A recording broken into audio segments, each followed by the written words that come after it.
What up guys, this is Versus Z with the video review for high grade Sergei's Tieren Taozi.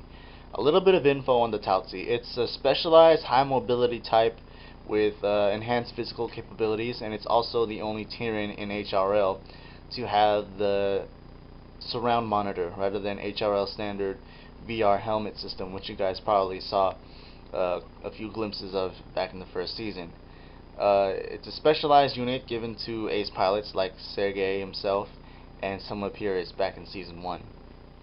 Alright, I'm going to start off by talking about the design and the detail of this kit. If you guys kept up with my Let's Build series, you guys know that I didn't paint or add any stickers to the kit just so I could learn to appreciate what it looks like out of the box. And I do appreciate it. It looks really nice out of the box without any added things. Like here's a sticker sheet. I also find that the sticker sheet comes straight off the high grade Tieren ground type. So not only are the stickers crap, they're also off color. Like these orange stickers go on the panels on the chest here. For this particular kit, they're supposed to be yellow, so crappy stickers. And on top of that, if you're not a painter and you gotta use those stickers, you gotta be really careful, especially on this side. It gets complicated. Be really careful, otherwise you're gonna be screwed. Now these white stickers go on the drum of the smoothbore cannon, like on the side of it. They go on both ends. They're alright. These will probably work a little bit better than the orange ones, but maybe painting that would be a lot better too.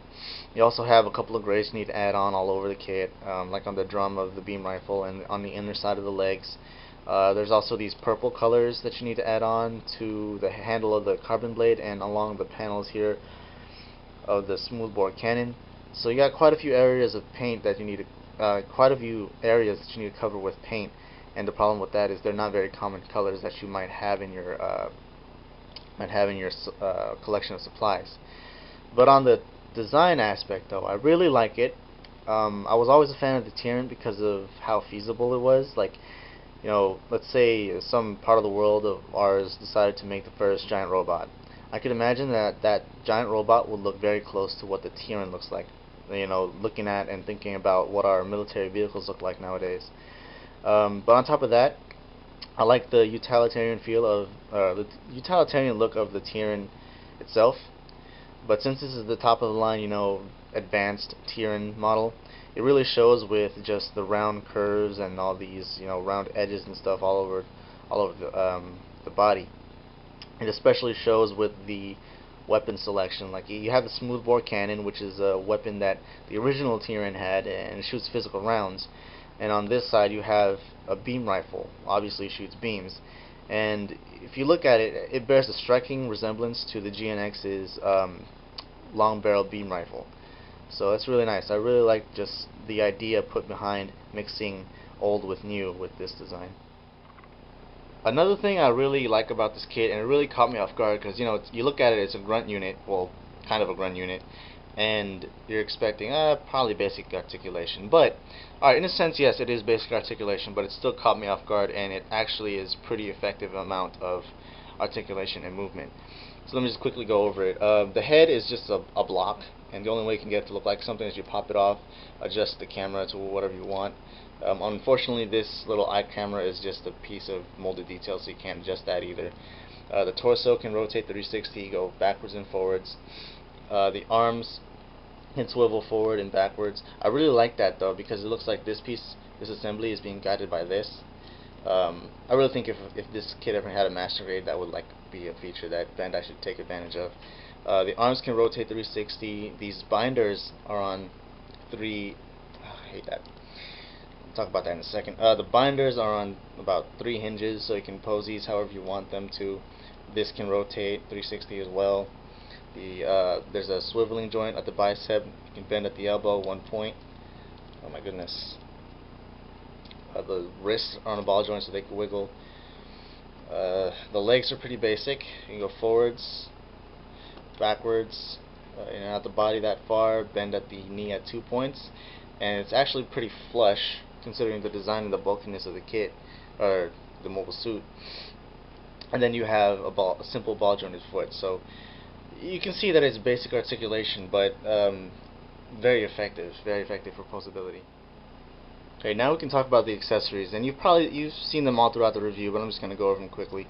It comes with a carbon blade, comes with a smoothbore cannon, and it's nice because you can it has a swiveling joint here, and you can mount it onto either forearm.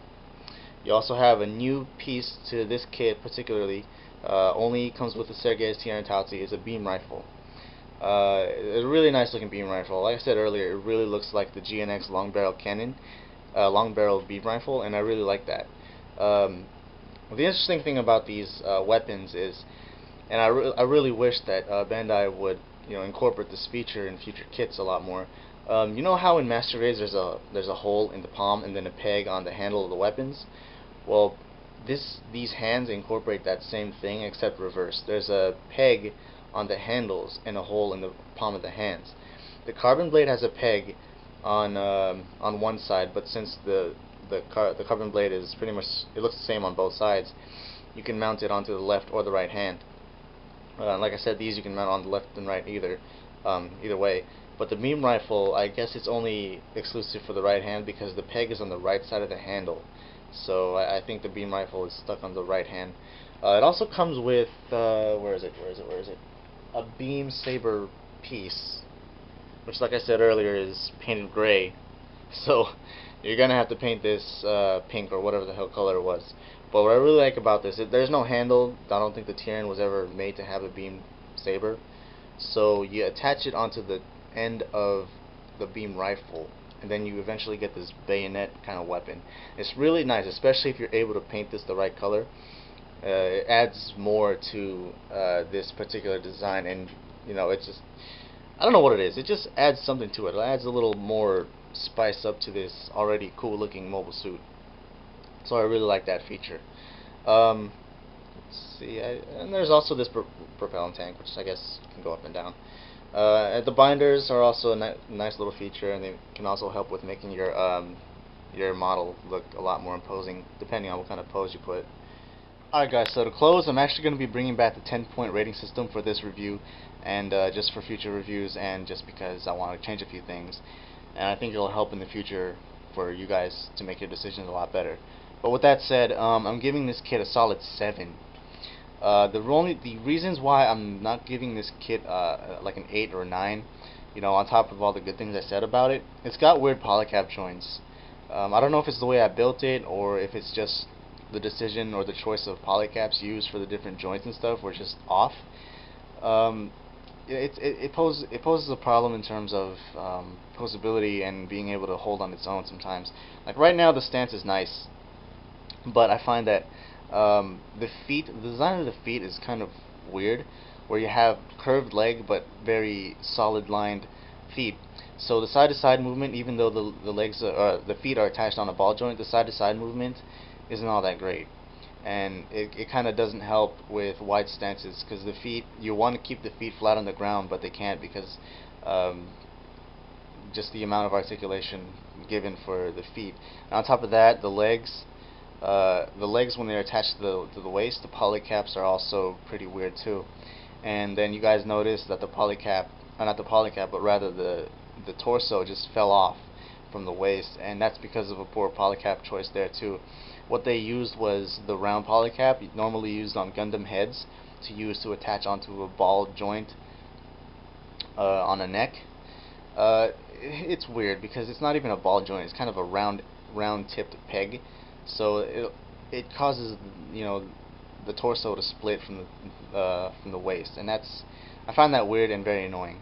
On top of that, you also have the amount of paint that you got to apply to it. It sucks because if you're not a painter yet, this isn't a very good kit to start with. You're also provided with poor stickers. But on top of that, on a more positive note, the design of this kit is really nice. It looks great. It looks very imposing, especially with the weapons when it's fully armed. You got the wide, imposing stance. The colors look great. Overall, it gives this kit, when you look at it, you really get the sense that this kit really packs a punch, and it's tough. Great articulation.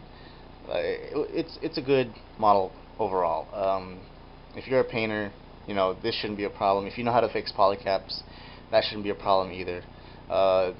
But overall, I can still recommend this model kit to anyone, whether you're a painter or not, or whether you're a beginner or not. It's great. It's just great overall. So that's it. Hope you guys enjoyed the review, and I'll catch you guys later. Thanks for watching. Peace out.